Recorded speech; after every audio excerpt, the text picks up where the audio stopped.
Howdy, today is day 346 trying to make $1 million. Is day number 20, 346 days left.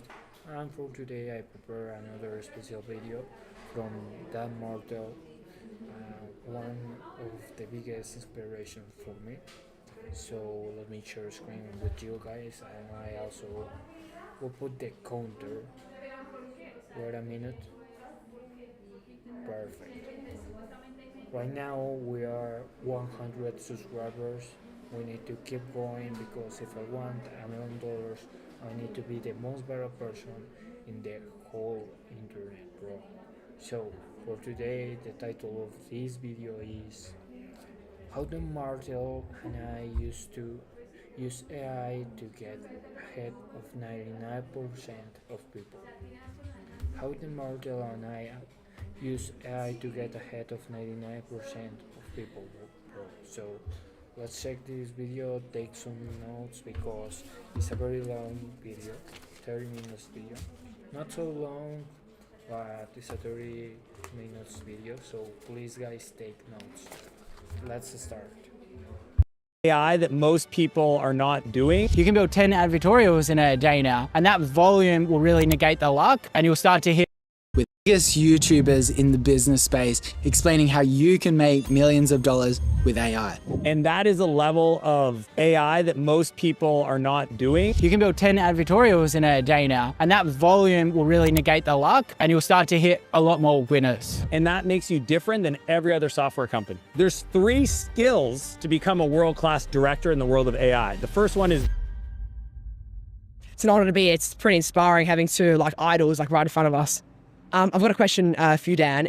If you were I select this topic, this specific topic of AI, because I wasn't tried before. So I wasn't tried this topic before. I wasn't tried AI, so I chose AI for that specific reason. I want to try AI to get some money. So and Dan Martel is one of the biggest entrepreneurs, so I choose this specific video for that reason. And also guys, subscribe if you want to help me make $1 million, and subscribe to help me go to the moon. 17 years old today, how would you be using AI in the most profitable and efficient manner? when you're procrastinating, what do you do to procrastinate? Whether it be scrolling on Instagram, I'm watching the news, I love playing sports, Okay, what kind of sports? basketball, tennis, And AFL. scrolling on Instagram, what kind of content? Whether it be, it should be pretty close to your kind of stuff. So wait. At this point, okay. The topic is about AI, and I didn't try this topic before. Okay, I was in a bad situation because I wasn't try this topic before, and I didn't try this topic before. But what I learned, okay, I failed. I learned from the failure. I'm trying to polish my English right now. So I failed, and this is a very important lesson for you guys. Right now I'm trying to speak more fluently, and I said I wasn't tried this topic before, and the correct way was I didn't try this topic before, I guess. So I learning again and again and again, not only about AI, not only about business, learning about English, learning about making friends, connect with people, with this guy being Gaian. I don't know the pronunciation of that name, bro. Being Gaian or something like that. I'm not sure, but okay, let's continue watching. Stuff, I don't know, businessy sort of stuff, politics, sports, yeah. Okay, if you figured out a way to monetize using AI, the thing that you naturally do when you're procrastinating, then you'll win by the fact that you align the thing that you would do for free. Does that make sense? Yeah. So what I would encourage you is find other people like us, content creators, and ask us where in our process is there a gap that if you could solve for us, and it could be, I'm just throwing out ideas, ideation, editing, coordination, etc., then I would pay you to use AI to solve my problem. And then you literally wake up in 6 months making a bunch of money working with people you love that you're laughing that you're getting paid to do it. And if that's your world, you can't lose. And what do you think are like the first practical steps? If it's making a bunch of money working with people you love that you're right. I didn't try this topic before, so this was right. I didn't try this topic before, and I want to know more about the AI and all that stuff, bro. I failed speaking in English, but I get up and try again. Ever fail? No matter. Try again.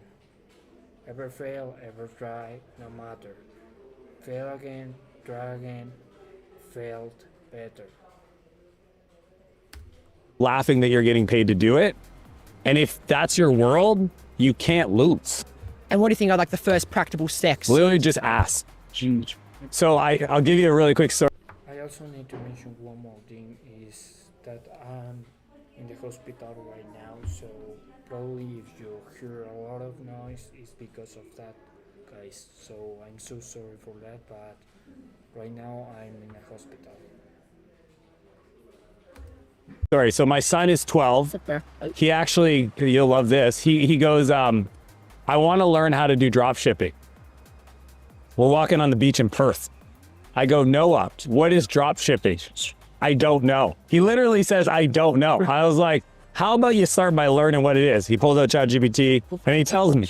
But then I asked my buddy Steve, I was like, Steve, because he's a drop shipper. He's like, I don't know, if it's me, I would tell him to do AI automation. I said, Steve says to do AI automation. He goes, how do I do that? I said, well, Google it. Yeah, right. He Googles it. Well, he hates the thing he found because it was a video of me. Yeah. And he's like, I'm gonna. Thank you, bro. I will stay focused. Thank you so much for being here with me, listening to this video. Thank you so much. Not watch your video, but can you answer my question? And I gave him the exact same advice I just gave you. Okay? And I said, the next thing you do is you got to pick up the phone, you got to call somebody and ask them this question. Where is your business having problems that you wish you could go faster? Because that's it. If you, if you ask us, right, Davey and I, we'll tell you probably this step or we'll tell you this guy probably knows. And then if you can present a solution that solves that and ask for money, they get paid. My son made $600 that afternoon. I think you can solve problems, you can solve time, or you can solve attention.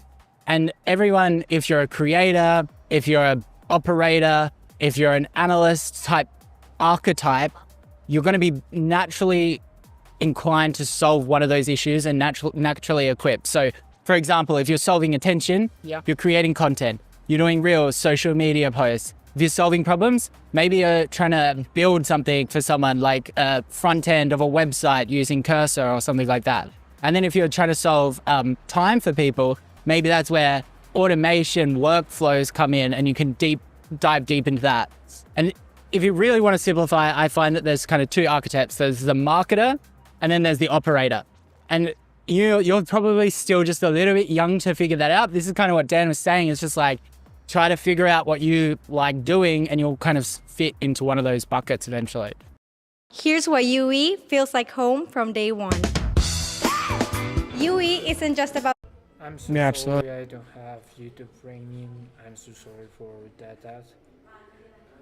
Right, okay. Gabriel, I think the question in itself shows me that you're going to crush it in life. Yeah. Thank you very much, Dan. I appreciate it. One thing you could do is go into ChatGPT and go, I want to get into e-commerce or get into drop shipping. And you say, what are some AI outputs that are required that I could create for brands?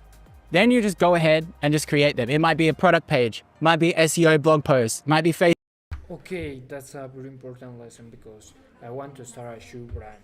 So I can look for different AIs or create my own AIs for that shoe brand, for all the things that I need in order to create that shoe brand. So probably I can apply this to my own brand and creating all AI tools that I need for that shoe brand.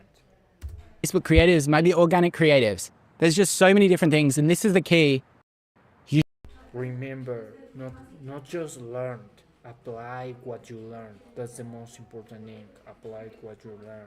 Just do it. I'll give you a practical tip. People that are on Twitter get far less DMs on Twitter than they do on Instagram, because Instagram's just filled with non-business related stuff.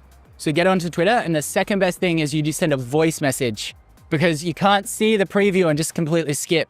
And when they hear your passion and you go, David, I've created these best creatives for you, you're gonna want to see them. Yeah, voice or video works really well. Video is even better. Yeah, if you can just talk and make it super personal and like show them you're on the website.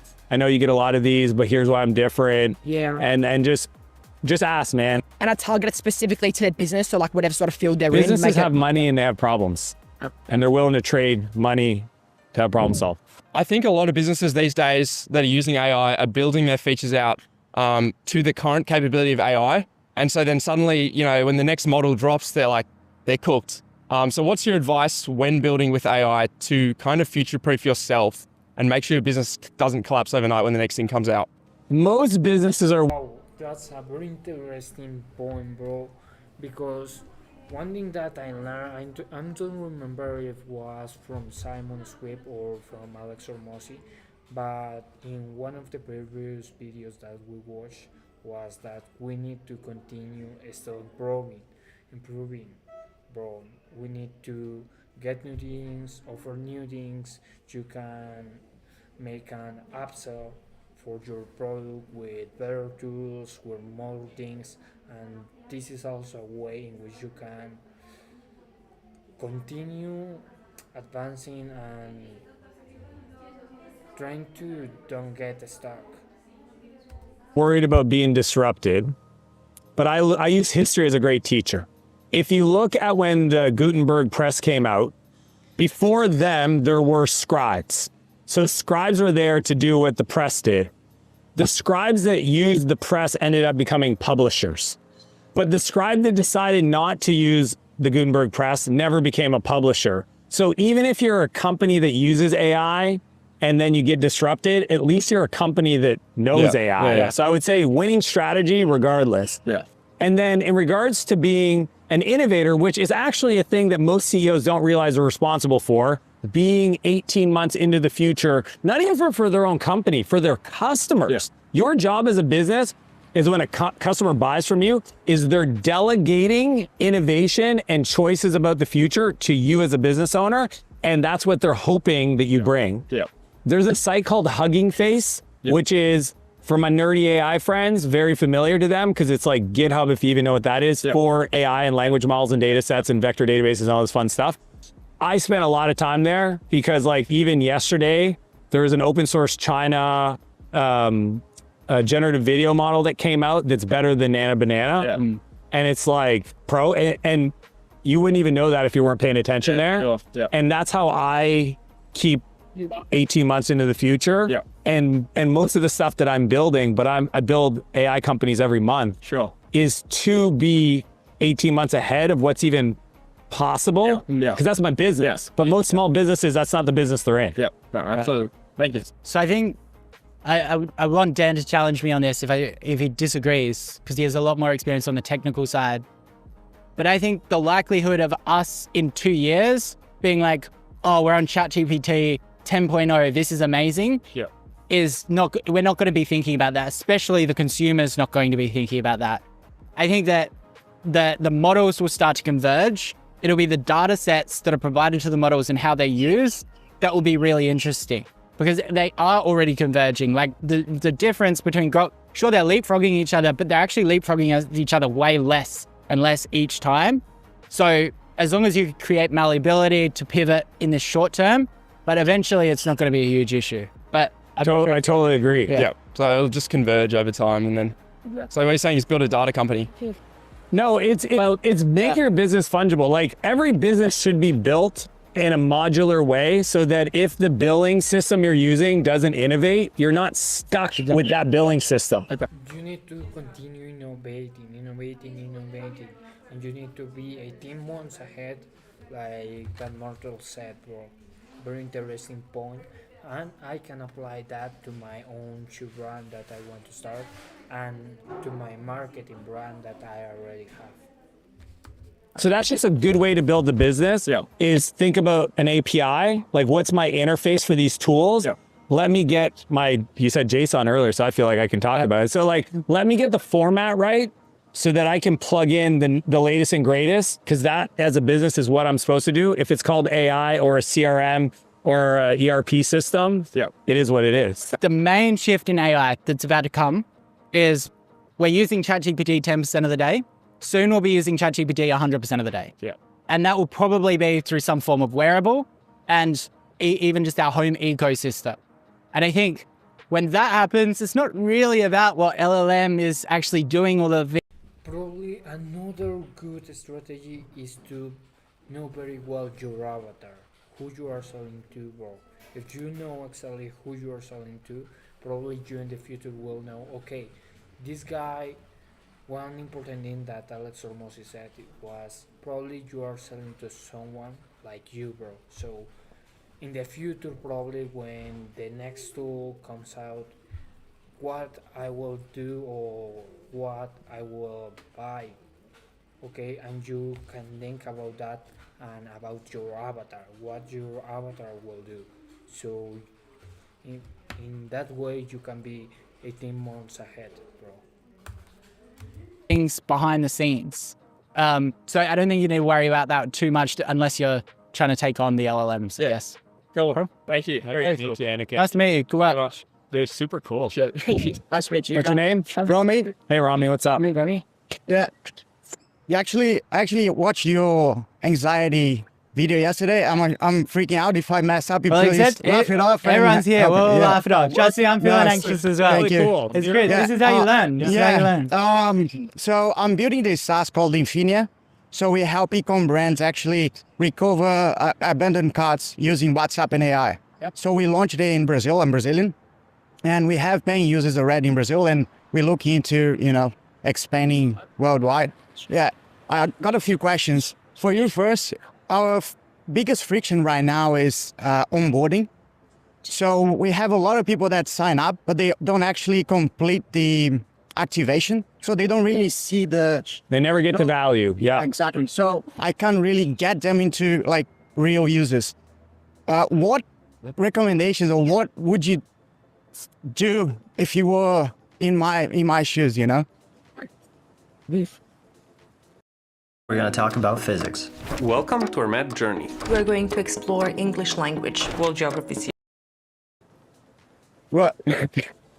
I just pulled them forward. If I get a lead, bro, we're fucking dancing. If you signed up for my software, I'm calling you, scheduling you, talking to you. Like, the problem in most SaaS companies is they act like they're sitting in a private room watching closed circuit television, and they're like, look at all my users. Fuck that, bro. Phone. Dude, if you sign up for one of my companies and nobody calls you, that's not cool. Like, imagine what would happen if all of a sudden they like signed up for the trial and you called them or you texted them. And then you say, hey, let's schedule a call. And look, you're like, I can't scale that. Group onboarding. You can literally have a group call, invite all the new people for the day, and then say like, hey, I appreciate you guys being here. You might not even know what you signed up for, so let me tell you what the story. And so like, just understand that like, I always go back to first principles of how business used to be, and then try to use digital and AI automation to bring some scale to it, but not forget how it used to be. If you walked into my store, see what I'm saying? Yeah. Hey, what are you looking for? Oh, okay, I have this here. If you want to just browse, that's fine. I'll wait for you if you have any questions. There's a human connection. If you did that, your customers would. Okay, all the time you need to connect with your customer. What do you need? What I can offer you? What are you looking for? Always connect with people. Try to speak with them, and try to offer value, bro. Free value. Activate. And actually the users we have like actually using the product, they're seeing like 30% recovery rates. So we're increasing, Tell the story because they're not I there. can even show them what we can do. Dude, like, and they're signing up for a phone tool, yes? Yeah. Do they give you their phone number? Yes. Actually, no, they actually sign up into the SaaS already, but they don't I know, complete the but is there a onboarding. phone number connected when Yes, they sign? yes. Dude, like walk away from here and go through your registrations and call them. and call and call and call. And if you just create that habit, you know, like Freshbooks, there's a lot of companies, they literally just personalize the onboarding to the point where the word of mouth gets out. And that makes you different than every other software company. Yeah. I think the other thing is I haven't had signed up to a software where I don't have direct access to the founder. Like they have each individually, one of these software that I'm thinking about just sold for $10 million. He did the walkthrough for me last year. He was still doing walkthroughs. That's a 6-year-old company. Yeah. So I don't think that kind of ever goes away. And the other thing you can do is really incentivize people. If you think about it, you're paying, let's say $100 a lead and they get stopped at this section. What you could offer $110 and that $10 can be an act of service. You need to always do follow-ups, bro. Important lesson, please take notes. Or a guarantee or a promise or a refund to push them to that next stage of funnel as well. Another question for both of you now. It's WhatsApp, it's huge in Brazil, right? Latin America and all that, but not as big in US, Canada, even in Australia. How would you reposition the product to fit within a market that has a different communications culture? So our top performing campaign in terms of return on ad spend is Facebook's new version of WhatsApp placement at the moment. It's a beta, not everyone has access to it yet. And the main regions is Australia and US. I don't think that there's an issue there. Like so many people use it and probably all of the customers that you want use it. So even if the penetration was like, let's say 10%, I don't know what it is. It's probably 80% for your demographic because they travel around the world because they're business owners, right? Yeah. So I wouldn't worry too much about that. But what's your thought? I'm here. I'll give you the principle, which is I don't fight the market. You sell a WhatsApp app, okay, and you sell it to a certain type of customer. I'm asking myself, where in the world is there the highest concentration of those? And then I go to those and it's kind of like a bowling pin strategy. You hit the first pin, which sounds like Brazil. And then I would say, okay, we've had success here. What are the two other, what I call close cousins, the other pins in the bowling analogy that have also similar characteristics from a country, penetration, consumption? This is where you can use AI today, which is new. I sit actually on a DTC brand called Lomi. They sell this hardware it's a biocomposter. It's like I love Lomi. Yeah. So I sit on the board and now a certain type of customer buys a Lomi. Like it's a $500-600 machine. It's kind of like so what we did is we took all the customer data that bought and we used AI to analyze the data to tell us what geographies would buy a Lomi. And then it realized that the geographies that were buying the Lomi had a recyclable program in their city that made them pay to recycle by weight. Well, all of a sudden, the problem we're solving isn't people that want to do.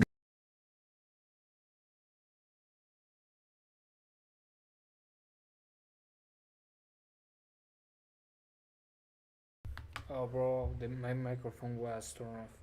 Thank you to you. I appreciate a lot that you've been here with me. See you probably tomorrow. Tomorrow I will go live. I go live every single day during 365 days until I made $1 million. So thank you so much for being here with me and take care, bro. See ya. Good by the world, it was reducing the cost of their garbage. So then AI told us what other postal codes and zip codes also had that. And now all of a sudden the ads, boop. Yeah. So like, don't fight the market, man. Just like find out where the WhatsApp and who you sell to have the highest concentration. Some people just sell into markets because they want to I want to be in the US. It's like, bro, if the US doesn't want my thing, I'm going over here and I'm okay. If I ever want to build a company that makes sense there, I will. Hi, Davey. Hi, Dan. Really appreciate your guys' content. I'm Jono. Nice to meet you. I'm a physiotherapist, so I run my own solo business, doing about 20K a month at the moment. One of the leaks in the business right now is I try to always follow up with the patient 24 hours after an appointment just to keep that nurturing, just keep them having that extra level of care. And I find that's been really useful in them feeling that this is a more premium service. However, because I'm doing everything now, I want to use AI to kind of be that check-in point, maybe after 24 hours, after 3 days, just try to make them feel as if they're important and just just cultivating that relationship. So is there any actual AI that you recommend to do? Yeah, my personal recommendation is this new AI that is called oh bro, I forget about the name of that app. Calendly? No, wasn't Calendly. Was I get a lot of sponsor about that app, bro. Do something like that for like follow-ups, appointment, rescheduling, cancellations, just checking with patients via text, via email. Yeah, anything like that. Appreciate it. I'll let Dan go with that exact AI. I think you'll have a better answer than me. Si desarrollas software usando IA, puedes estar acumulando deuda técnica a unos niveles sin precedentes. ¿Sigues una metodología? When I look at when AI should be used, I use a few criteria. First of all, I look at the volume. Okay, I remember the name was ManyChat. You can use ManyChat for that. Because it handles volume very well. So if you only have 4 clients every single day, you can probably just carve out 15 minutes to do that. Then I look at the value. So how much value is it actually going to improve? So maybe customer service, you pay an agent $10 in the Philippines and you're only getting a few tickets. Maybe AI isn't 100% required there. Then I look at variability, which in this case, the variability might be quite high because they've got strange injuries that you've discussed that maybe isn't noted down. And then I also look at the verifiability. So this is why in medical side, the side of things, AI is probably going to be most useful, but it's also going to be slow to be adapted because it can hallucinate. So I'm just thinking if we wanted to get really specific, which is probably what you're trying to do, you're trying to provide this really great value for people, that may be counterintuitive to use AI if it doesn't tick all of those pillars, because you might say something that is medically incorrect, that kind of stuff. So my advice isn't saying don't use AI, just think about those criteria and make sure that your flows that you set up avoid those problems that I just talked about. But I'm not sure, do you have so the philosophy that Davey's talking about is like also theory of constraint. Like, is that actually the biggest constraint in your business that's stopping you from growing? Or are you scared that it'll be an issue and you're not growing because of the fear? It's an actual problem right now. Then perfect. I'll give you, so I'm a systems nerd. Okay, like my love language is fucking SOPs. I don't know why. It's just how my brain works. It's weird. I believe that. I know it's it's not cool, but it is what it is. So, right off the bat, I'm going to encourage you to get a separate digital number that is that for you that you run through, so that in the future when you have somebody else help you, they can be part of it. Okay, and a lot of tools like Front App and Intercom, et cetera, will let you plug that digital number in to their tooling so that if you have an assistant or a dedicated team member, they can do that. But for now, it's you. You just don't want to do your cell phone because you probably don't want to lose your cell number. Does that make sense? As in I'll give it to someone else? You don't want me to give it to someone else? Set up a business cell number that you can text from through a tool so that you're at least set up to scale, because then you can go horizontal. What I mean, something happened with the counter, bro, because right now we are as well 101 subscribers. Thank you, bro. Thank you so much for subscribing to my channel. 1 subscription, bro, helps me a lot to make that $1 million. And if you subscribe, you're helping me to go to the moon, bro.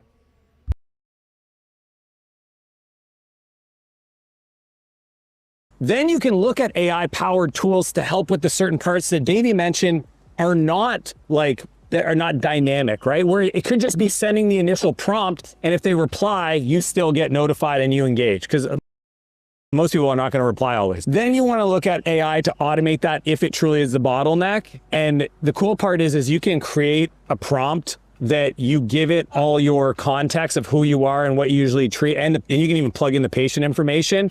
And again, you can say, don't give medical advice, but ask about the service, and it's smart enough to pull their file. And again, you want to use a tool that's HIPAA compliant because you're in the medical space. So like, you're going to have to like figure out what tool works, but the feedback of getting a separate phone number so that you can scale you for now by having an assistant or manually, and then adding AI in the future is the go-to without doing too much effort. when you still got to grow the business. So maybe like a VA for now. That's what I'm saying, is it could be manual. And then what happens is you have the training data to teach the AI in the future when you want to get the person out of the process. And you could go through and say, that was a great message and that was a great message. And I like the way you did this. Like, we have a tool called Revio that essentially helps you as a co-pilot sell over chat, DMs.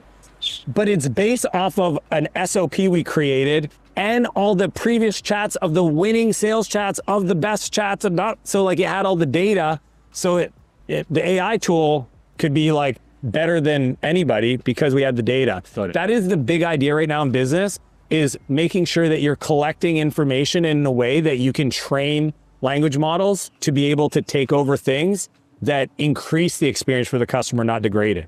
Okay, cool. So yeah. Use people first and then switch. One last tip.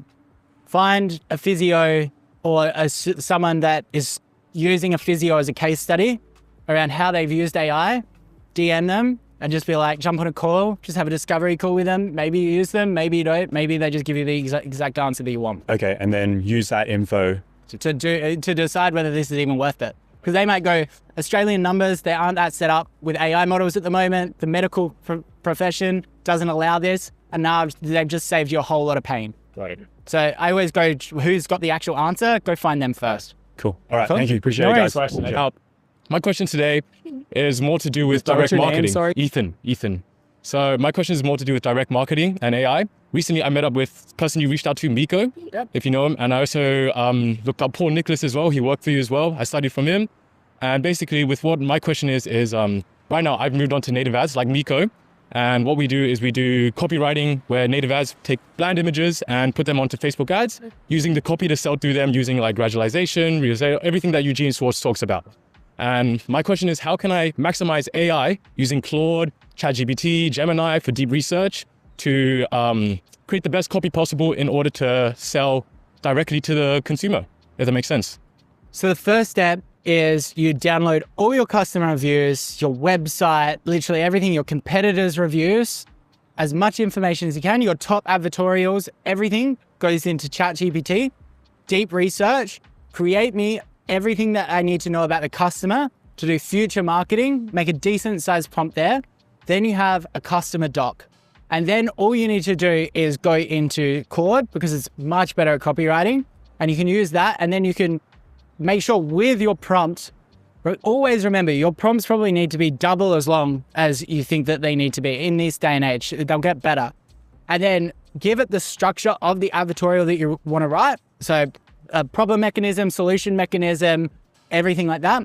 It'll combine those two and it'll spit out some really good copy. Of course. But further expanding on that, what we do, or what Miko has told me, is that we use Reddit as well to trench all that, do all this deep research stuff.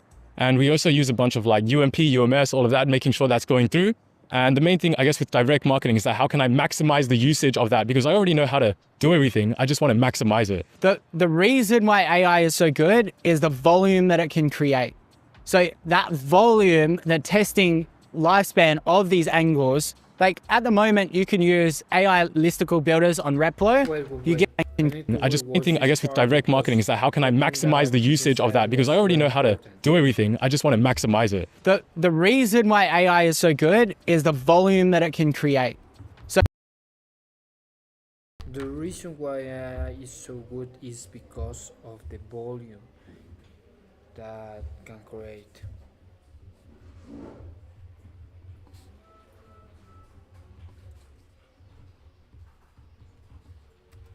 That volume, the testing lifespan of these angles, like at the moment, you can use AI listicle builders on Replo.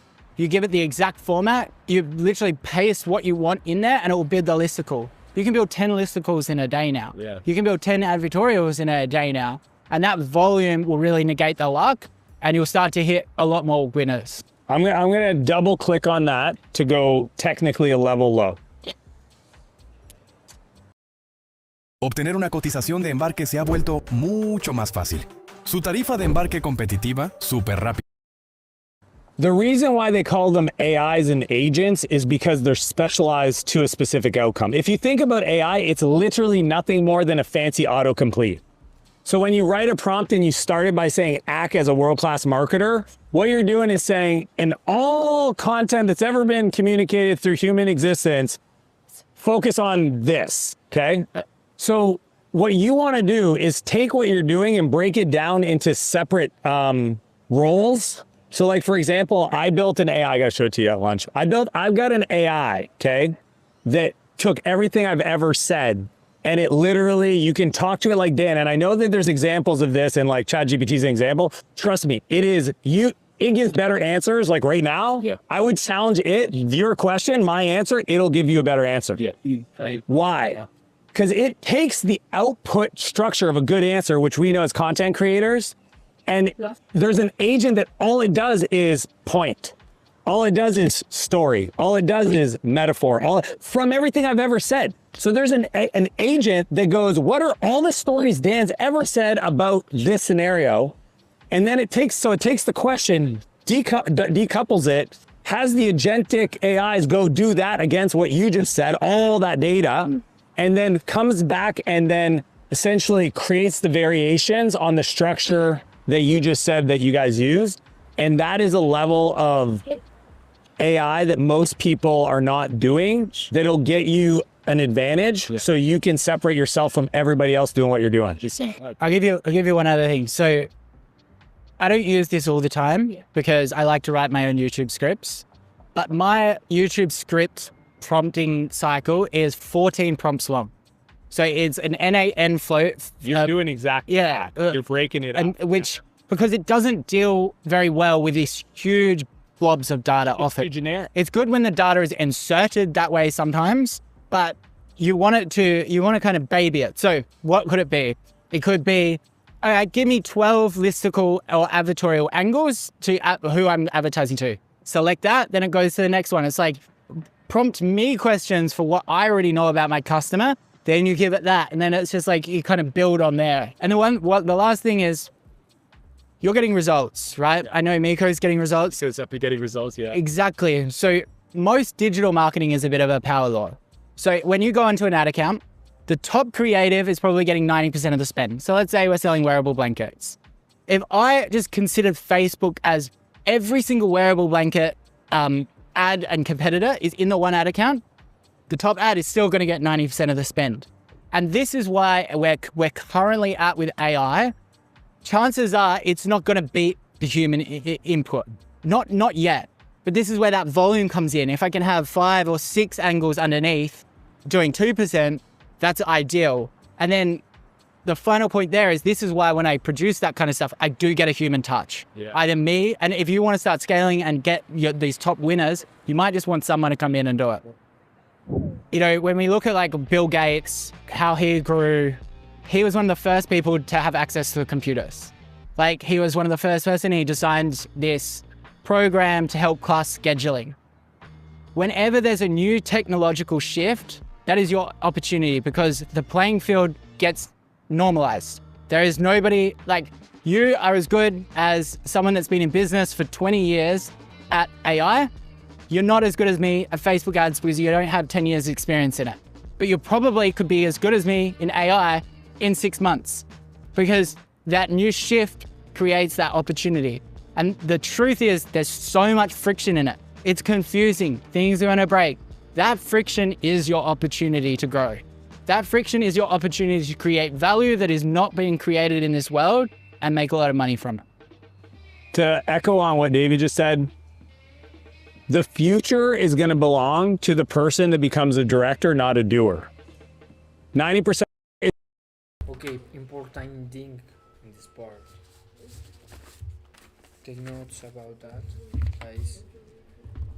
Because the future is going to belong to the Is going to belong to the person that becomes a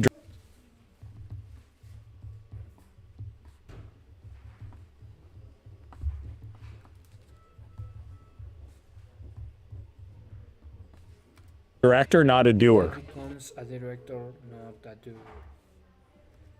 The future is going to belong to the person that becomes a director, not a doer. 90% of the population wake up every day and they do stuff. They get instructions and they process. That world is going to go away. But the future of a director is a completely different skill set. because the director is accountable for the creative. A director has to come up with the concepts. Like guiding the AI is the skill. Anybody can write the prompt, but the person that has the creativity to write the right prompt is going to get the right output that's going to change their life. There's 3 skills to become a world-class director in the world of AI. The first one is vision. Wait. 3 important skills to become a director, bro. Number 1. 3 skills to become a world-class director in the world of AI. The first one is vision. Director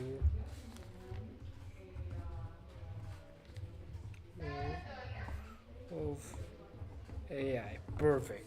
What's the number 1, bro? Most people don't have vision for their life. They don't know how to communicate vision. And vision is about seeing a future that doesn't exist yet that should. Because how many people see stuff they want to build that shouldn't exist? A lot. Second one is taste. And the only way to get good at taste is get a lot of reps. Taste. Second one is taste. And the only way to get good at taste is get a lot of reps. Taste is all. Second one is taste. And the only way to get good at taste is get a lot of reps. Taste is all about like listening to music, watching videos, being in the water, like jumping in the river, like talking, seeing, like just like stand under the water. And that's why I'm doing right now also. Because I'm taste. Get a lot of reps. I go live every single day. I create content every single day. I practice in my English every single day. I work my body every single day, bro. So I'm doing reps. Waterfall of whatever you're doing, because that'll teach you the taste because you're exposed to it. And the third part that is the most. This is about AI. So probably try speaking with ChatGPT, give prompts to ChatGPT or something like that. You can get reps, a lot of reps. Defensible, and AI will never disrupt this because you're exposed under the waterfall of whatever you're doing, because that'll teach you the taste because you're exposed to it. And the third part that is the most defensible, and AI will never disrupt this, I don't care how good the robots get, is care.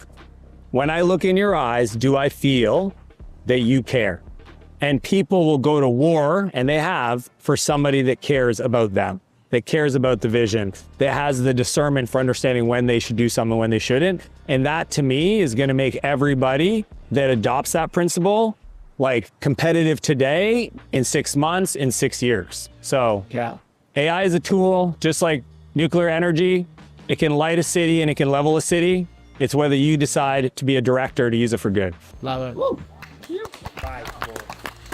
If you feel bad for the people that we didn't get questions to, so if you DM me on Instagram, just say, I came to the meetup, here's my question, send me a succinct voice note, I'll get back to you all. So you want to do photos if they want them? Yeah, let's do a quick photo. You guys want to do...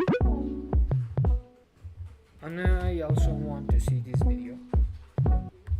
Last weekend I attended the 1 billion... The title is I got 1 hour with Mr. Beast. What I learned, bro. Okay. I never heard about this girl, but she says that she got an hour with Mr. Beast. So let's learn.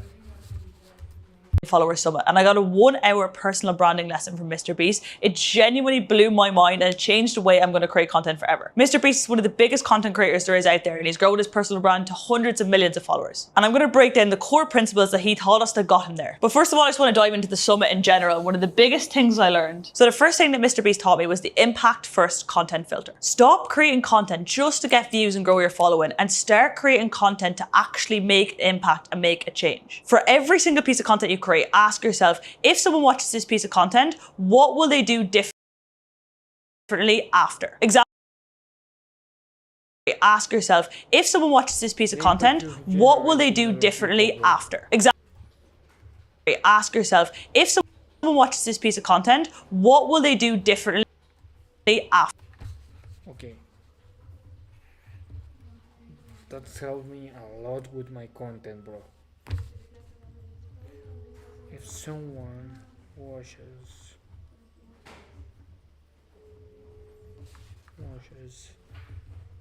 this piece of content,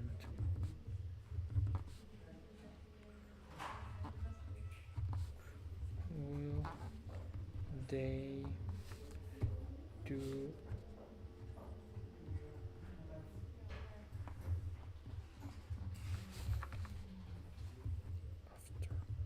perfect. After. Example, one of my clients working as a Hyrox coach, and in his content he teaches people how to do the exercises differently to save time in the Hyrox races. So after watching one of his videos, his audience will not do a sled push the same way ever again. You want every single post to cause your audience to either think differently or do something differently. That is an impactful piece of content. Legacy over likes was a quote that really stuck with me. Like, what do you want to be known for? What impact do you want to have on the world? And would you rather 1 million followers or 1,000 fans? And here's the difference. You could have 1 million followers and they might be not engaged. They might not know your personal story. They might not know anything about your life. And then when you go to sell something, absolute crickets. They're not engaged. They're not going to buy it. Someone could grow to 1 million followers by literally just rinsing funny content, trends, dances, all of this stuff. But then their audience actually doesn't know anything about their life and there's no connection built. Whereas if you have 5,000 followers, but 1,000 out of those 5,000 are your die-hard fans, and when you launch a product or you launch... That's what I need right now, die-hard fans, because if I become the most viral person on the whole internet and I have love die-hard, and if out of those 5,000 are your die-hard fans, and if I have die-hard fans, all my followers are die-hard fans, I can sell anything at any price, bro.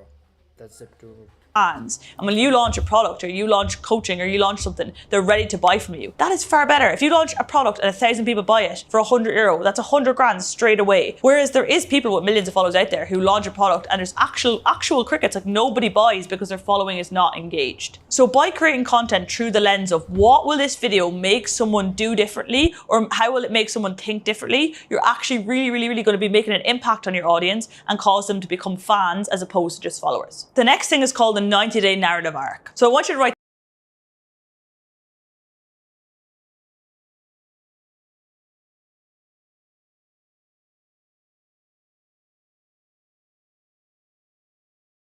this sentence. In 90 days, my audience is going to know me as the person who blank. What do you want?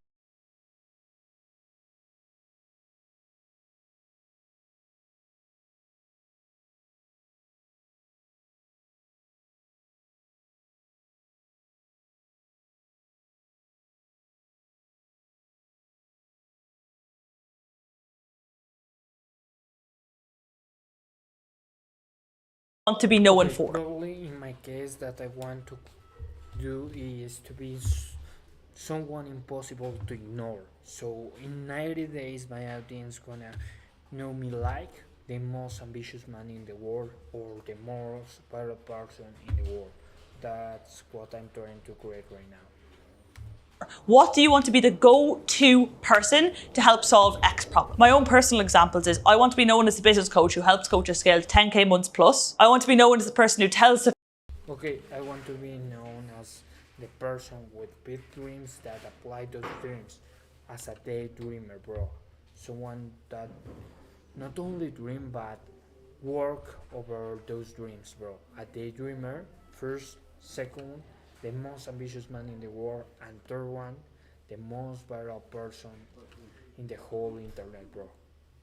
Truth about what it really takes to grow a business, and I want to be the most strategic voice in my niche. And there's 3 categories you need to break this down into. Who are you and why should someone listen to you? Then you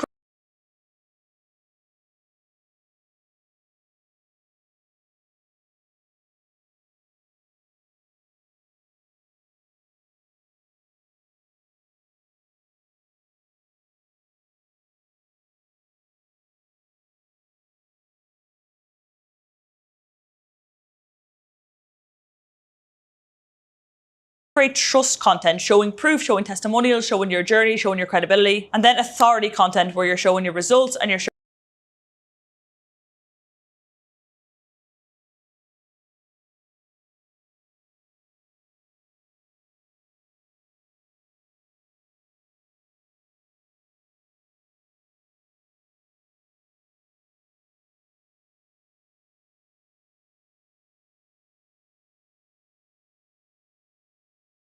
in your framework. My expertise is helping people build this out in detail based on your niche. So if you want to book a free strategy call with me, just click the link below. The third one, and I absolutely love this, is to stop sounding like everyone else. Eliminate generic content. So the action point here is to take your last 10 posts and highlight any concept that could have been said by another coach. There's Oh, that's a very good strategy, bro. last 10 posts and highlight any concept that could have been said by another coach.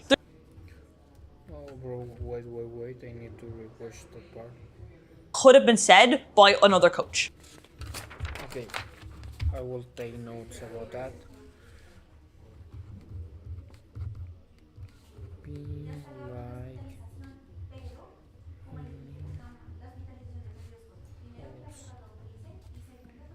be different. Okay, how? First,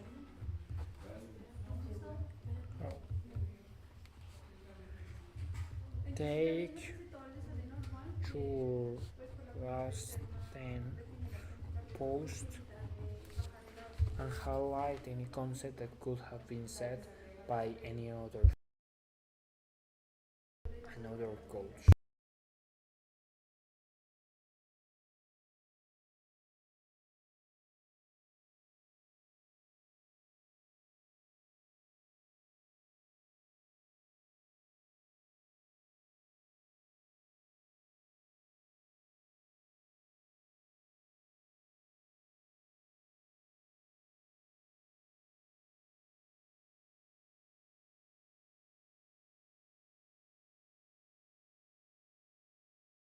There's so many people out there posting on social media, building a personal brand. What makes you unique is your perspective, your beliefs, your point of view. So if you're saying things that just sound like every other coach out there, how are you going to stand out amongst that crowd of coaches? So to help you stand out and to help you know what you stand for, answer these 3 questions. What do I believe that most coaches don't say? What do my clients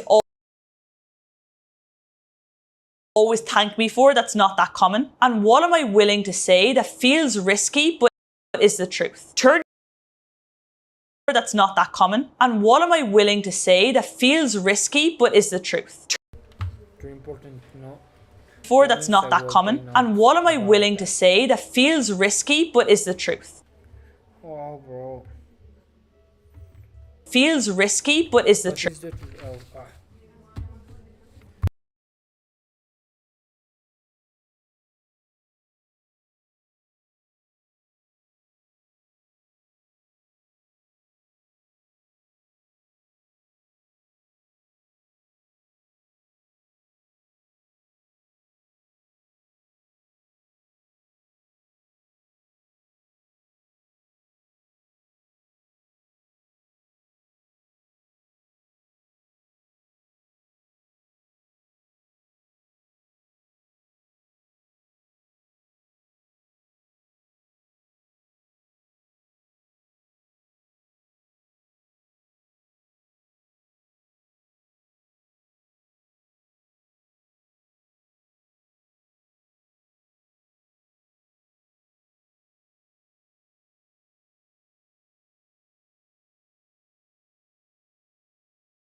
Turn your answers to each of those 3 questions into reels. Like, that is what's going to build you a true following of people who genuinely back your perspective and back your beliefs. And it's also going to repel the wrong people, which is equally as important. But if you want to create a community and not just people who are following along and who are never going to buy anything from you, you need to be willing to stand and to speak about what you don't stand for as well as what you do stand for. And you need to be willing to be a little bit controversial and to put your beliefs and perspectives out into the world. That is what makes you you different to everyone else. Your unique selling point is yourself. It's your personality and it's your beliefs and it's your own personal opinions. So leaning into that will magnetize the right people to you, and it will make the wrong people not want to work with you and probably unfollow you, which is great because that's exactly what we want. The law of polarity states the more you're loved, the more you're hated. And if you're not willing to be hated, you'll never be loved online. So you have to be willing to take criticism if you really want to grow a large That is the truth, bro.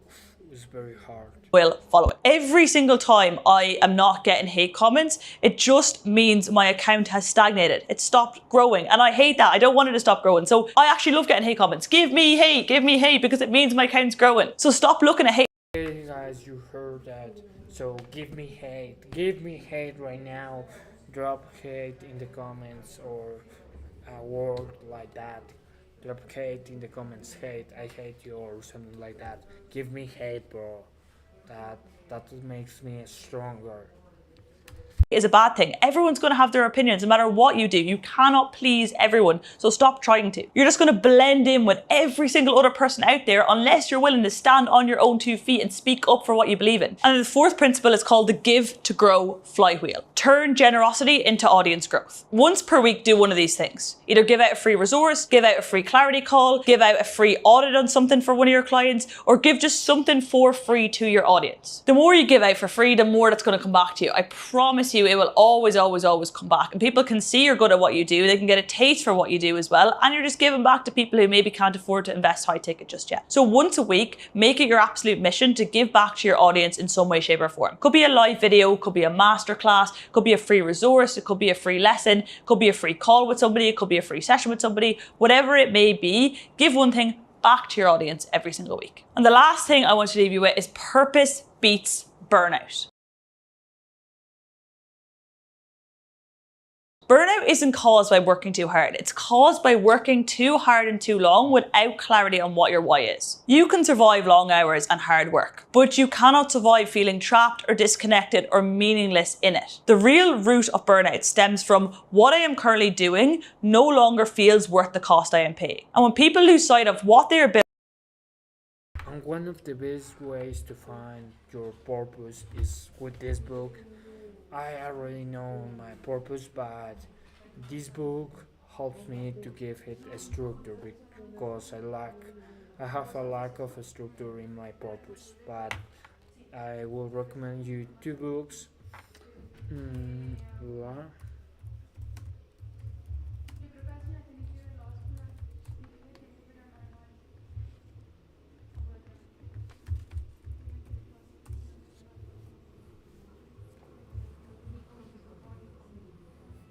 I think that is this one, The Purpose Driving. Now, Rick Warren. Yes, I'm not sure. Yes, is this. The Purpose Driving Life.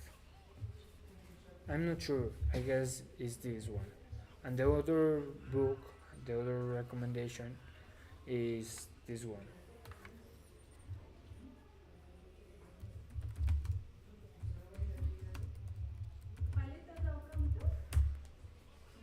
With these 2 books you can find your purpose, guys. So these books were very helpful for me, so I recommend it to you, bro.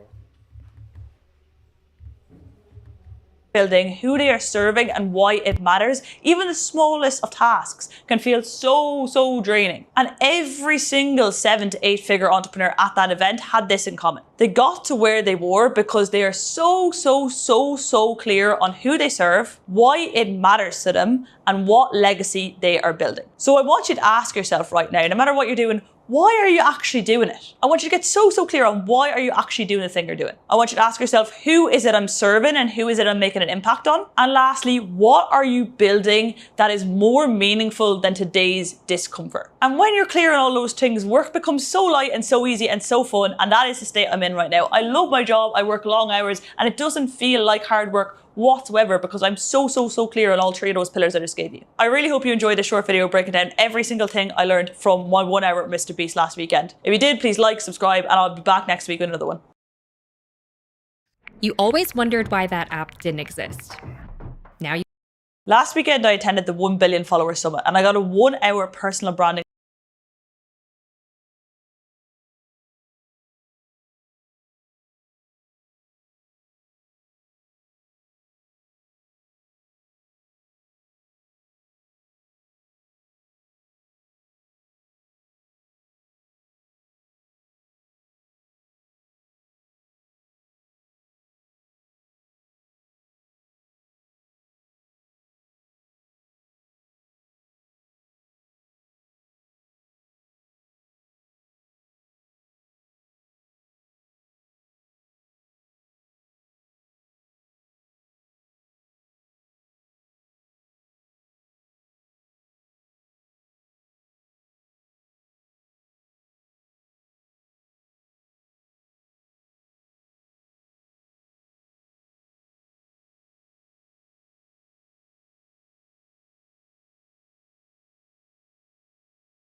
Oh, my microphone was turned off.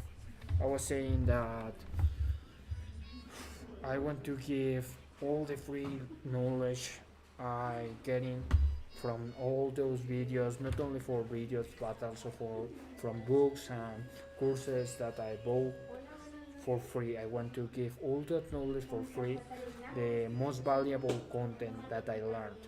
So I will give that the most valuable parts, the most valuable content for free, from books, from videos, from courses, to you for free. Give without take, and that's all for today. And remember to live to your fullest, because you only have one life, one shot.